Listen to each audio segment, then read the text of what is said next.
Ibu yang sudah menyempatkan waktunya untuk hadir di presentasi identifikasi masalah desa wisata yang sudah kami sebagai mahasiswa dari Universitas Indonesia dan Universitas Trisakti lakukan selama 2 minggu, dan tentunya hal ini bisa terjadi dan berjalan dengan lancar atas bantuan Bapak Ibu juga. Jadi kami ucapkan terima kasih kembali atas bantuannya selama 2 minggu terakhir ini. Berikutnya kami akan segera mempresentasikan hasil yang sudah kami dapat. Berikut izinkan saya memperkenalkan kembali anggota tim yang melakukan penelitian di Desa Walasala. Mungkin dari saya, pertama, nama saya Hanasti Safira, biasa dipanggil Esti, dari Teknik Lingkungan Universitas Trisakti. Baik, selanjutnya nama saya Muhammad Faris, biasa dipanggil Faris, saya dari Teknik Lingkungan Universitas Indonesia. Nama saya Andrea Angelin, biasa dipanggil Dea, saya dari Teknik Lingkungan Universitas Indonesia. Nama saya Dava Yudin Nafsi, biasa dipanggil Dava, dari Teknik Sipil Universitas Indonesia. Nama saya Fritz Kledan, saya dari Teknik Lingkungan Universitas Trisakti. Nama saya Nadira Nisyadina, dari Arsitektur Lanskap Universitas Trisakti. Yang pertama adalah air bersih, yang kedua adalah sampah, dan yang ketiga adalah sanitasi. Yang pertama, air bersih akan disampaikan oleh Dava dan juga Nadia.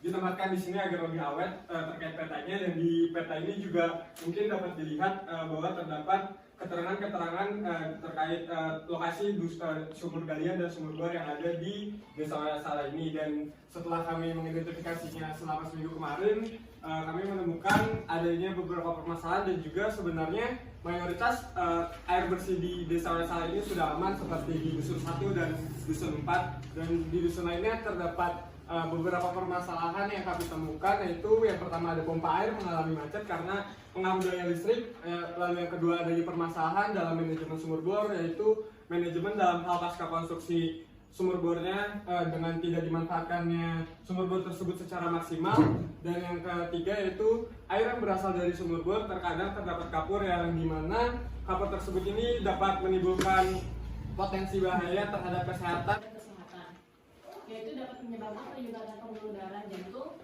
dan batu ginjal. Salah satu metode yang banyak digunakan untuk air bersih yang layak dikonsumsi yaitu dengan proses filtrasi atau penyaringan. Media filter yang biasa digunakan adalah pasir, kerikil, ijuk, karbon aktif, dan mineral zeolit. Nah, berikut ada 2 cara untuk melakukan filtrasi. Yang pertama adalah metode sederhana. Yang dapat dilihat di gambaran sebelah kanan ada urutan untuk filtrasi. Ada media filter yang biasa digunakan adalah pasir, kerikil, ijuk, karbon aktif, dan zeolit. Dan yang kedua metodenya adalah alat filter, yaitu media filter yang dapat dibeli secara online. Iya, kami usulkan di sini merupakan instalasi filter air setelah tangki atau setelah reservoir yang ada di sini. Namun karena di beberapa dusun sumur bor dan reservoir sudah terpasang, namun di dusun 5 itu kebetulan juga setelah kita kemarin survei ada sumur bor yang mungkin baru dibikin, baru dikerjakan saat ini, dan mungkin ini bisa menjadi salah satu masukan, yaitu memasangkan filter air setelah adanya reservoir sebelum didistribusikan ke rumah-rumah warga, di mana di dalam filter air tersebut sebenarnya komponen-komponennya sama seperti yang telah dijelaskan sebelumnya Bapak-bapak dan Ibu-ibu, yaitu ada pasir, batu, dan sebagainya. Dan sebenarnya hal ini cukup sederhana untuk memfilter air, karena dari kapur tersebut kalau misalnya memang digunakan untuk konsumsi minum itu cukup berbahaya dengan terhadap kesehatan. Ini untuk apa? Dan kegunaannya ini untuk menentukan lokasi embung yang nanti juga telah dijelaskan di slide selanjutnya. Namun sebenarnya kurang lebih peta topografi ini kegunaannya untuk mencari tahu bagaimana ketinggian dan lokasi kecuraman di Desa Walasala ini, di mana semakin curam atau semakin landai itu bisa berpotensi dengan hal-hal yang berhubungan dengan pembuatan embung. Terus juga dari ketinggian ini bisa juga digunakan untuk mengetahui adanya sistem cut and fill, di mana cut and fill ini cut itu potong dan fill itu mengisikan. Dapat dilihat di atas ini, mungkin yang berwarna coklat ini cukup tinggi, dan tanah tersebut bisa untuk kita cut, bisa untuk kita potong dan kita fill di tempat landai lainnya. Namun bisa juga hasil cut tanah tersebut yang udah kita kumpulkan itu mungkin bisa jadi bisnis atau lainnya untuk diperjualbelikan ke orang-orang yang membutuhkan tanah di tanah yang sesuai dengan lahan tersebut. Ada 3 poin. Untuk pemilihan lokasi embung dilakukan dengan meninjau lokasi tempat embung yang akan dibangun dan mempertimbangkan beberapa kondisi sebagai berikut. Yang pertama, lokasi embung merupakan cekung yang cukup untuk menampung air. Lebih disukai yang kondisi tanahnya tidak berongga atau terdapat banyak batu-batuan, sehingga air yang sedikit, sehingga ada beberapa air yang berlalu hanya sedikit kemungkinannya. Yang kedua adalah lokasi dekat desa yang memerlukan air sehingga jaringan distribusi tidak begitu panjang dan tidak banyak kehilangan energi untuk mengambil airnya. Dan yang terakhir, lokasi dekat dengan jalan sehingga jalan masuk tidak panjang dan lebih mudah ditempuh. Beberapa jenis-jenis pohon yang bisa ditanam di sekitar embung. Pemilihan untuk tanamannya itu yang pertama dapat menyimpan air, yang kedua menahan angin, yang ketiga dapat bertahan hidup di daerah yang panas, yang keempat akarnya kuat untuk menahan tanah, dan yang kelima pohonnya memiliki banyak fungsi yang dapat dimanfaatkan oleh masyarakat. Berikutnya adalah gambaran desain saya, yang dimana sebelumnya saya mendapatkan informasi kalau bahwa ada salah satu embung yang ingin diperluas. Itu kalau tidak salah ada embung Tugu Bilelo, yang dimana saya sudah membuat gambaran untuk perluasan lokasi embung tersebut. Yang di sini dapat dilihat kalau misalkan ada yang ingin menanam tanaman untuk bisa hasilnya diambil. Di sini saya menaruh seperti pisang. Dan di sini adalah tanaman-tanaman yang berkayu, yang dimana kayunya dapat dimanfaatkan oleh masyarakat. Dan selanjutnya di sisi atas saya menanamkan pohon bambu, yang dimana bambu tersebut dapat untuk menahan angin. Air yang telah kita identifikasi, pertama kita harus mengidentifikasi terlebih dahulu manfaat terjaminnya air bersih di Desa Wayasala ini. Yang pertama itu seperti yang kita ketahui, yaitu kebutuhan makan sehari-hari tentunya, lalu juga kebutuhan air minum yang layak, di mana pastinya kita setiap harinya tidak bisa menahan haus karena air layak untuk minum itu sangat dibutuhkan. Dan yang ketiga, kebutuhan mandi sehari-hari, lalu kebutuhan mencuci piring dan pakaian, dan yang terakhir ada kebersihan kandang ternak. Kami juga menemukan beberapa di Desa Wayasala ini sebenarnya masih sudah ada yang menggunakan sumur bor, namun juga ada yang belum memanfaatkan sumur bornya secara maksimal. Nah, setelah kami identifikasi, sebenarnya kalau misalnya kami membandingkan dengan harga antara iuran air ke desa, sumur bor dengan membeli air secara mandiri sendiri, dengan perhitungan yang telah kami buat, di mana iuran air sumur bor itu 7.500 per meter kubik, dan pada musim hujan itu biasanya di sini menghabiskan sekitar 4 meter kubik, dan musim kering itu sekitar 7 meter kubik. Dan kira-kira kalau misalnya kita membayar iuran air yang ada di sini itu hanya mencapai 30.000 sampai 60.000 dibandingkan dengan kita membeli air secara mandiri melalui tangki atau mobil air. Itu dari 4.000 liter atau 4 meter kubik sendiri saja sudah sekitar 100.000 sampai 150.000, di mana perbandingan iuran ini cukup jelas, cukup nyata, dibandingkan kita harus membeli air secara mandiri, dan uang sisanya itu bisa digunakan dengan hal yang lainnya. Di awas saya sendiri ada Hanesti dan juga Faris. Baik, yang pertama ada sanitasi total berbasis masyarakat atau biasa kita kenal dengan sebutan STBM.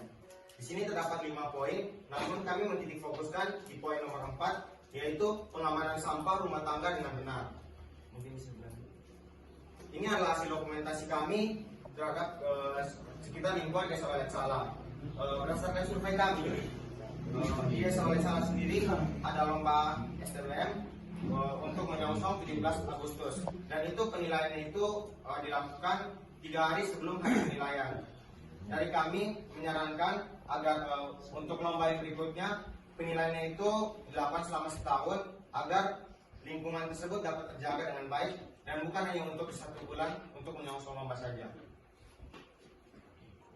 Selanjutnya adalah bahaya pembakaran sampah plastik. Berdasarkan survei kami di Desa Wayasala ini, para warga di sini mengatasi sampah itu dengan cara dibakar. Sebenarnya pembakaran sampah itu sangat berbahaya karena asal dari pembakaran sampah itu dapat menghasilkan senyawa kimia atau biasa dikenal juga dengan zat dioksin. Zat dioksin sendiri di sini ketika dibakar akan terbang, terus 30%-nya itu akan menempel di tumbuhan yang nantinya itu dapat dimakan oleh hewan ternak maupun para warga sekalian. Terulang menjadi sebuah botol yang baru. Baik, selanjutnya adalah pewadahan sampah, di mana kami menyarankan ada dua tipe untuk pewadahan sampah sendiri. Yang pertama itu adalah individu atau pribadi yang bisa ditempatkan di masing-masing rumah warga. Dikarenakan rumah warga yang ada di desa Walasala bersifat permanen, maka pada standarnya tempat sampah yang disarankan adalah dengan volume 240 liter seperti gambar yang ada di depan ini. Di bawah bisa dilihat ada dua, yang mana tadi sudah dijelaskan oleh Fritz. Untuk pewadahannya dibagi menjadi organik dan anorganik. Organik bisa kita manfaatkan menjadi kompos.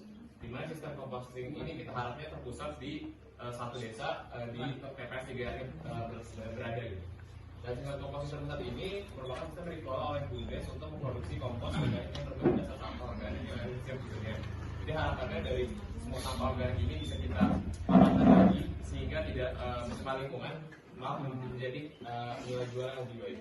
Ini untuk alurnya sendiri ada bisa dibaca di sini. Dan ini contohnya untuk nanti pas pengomposan terjadi itu bakal bisa ditimbun di TPS 3R di rumah, ada satu wilayah jadi tempat penyimpanan kompos, dan itu bisa kita karungin untuk bisa jual misal diperluin sama desa atau mungkin kali jual ke pasar.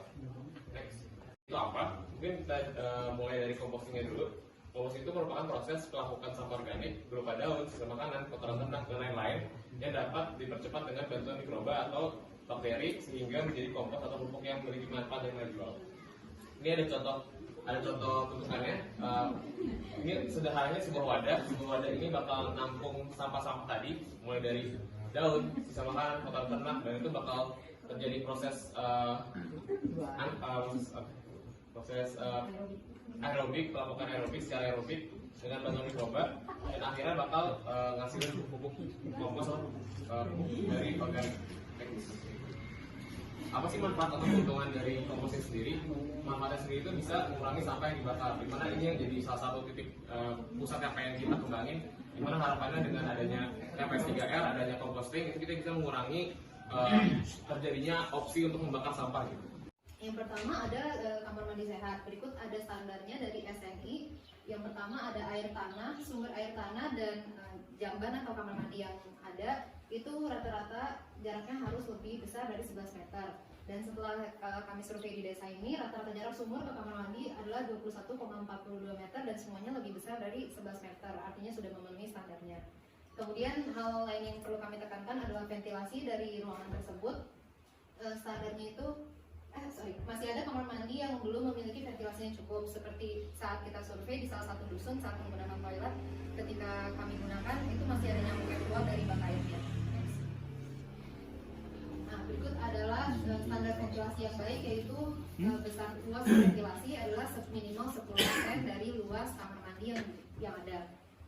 Kenapa harus ada ventilasi yang cukup? Yang pertama untuk menghindari bau yang kurang sedap, dan yang kedua untuk menghindari kelembapan yang akhirnya akan menumbuhkan potensi pertumbuhan nyamuk dan mengakibatkan penyakit. Next. Nah, yang kedua ada pembuatan tempat cuci tangan yang sederhana di setiap rumah.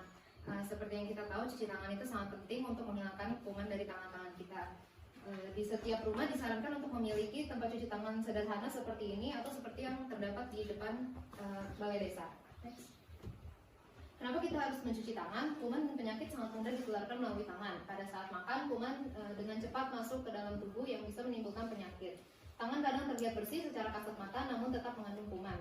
Nah, cuci tangan itu tetap harus menggunakan sabun karena tanpa sabun bakterinya tidak bisa hilang.